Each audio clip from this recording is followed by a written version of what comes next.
আজি আমি Bhalukpong road forest gate এৰিয়াত আমি অভিযান চলাইছোঁ। কি পোৱা গৈছে?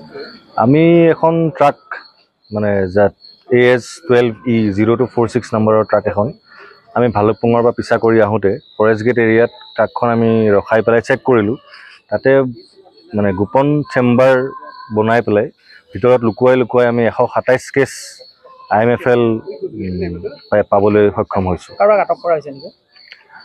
আমি বৰ্তমান কাকো আটক কৰা নাই, আমি বৰ্তমান ইনভেষ্টিগেশ্যন চলাই আছোঁ।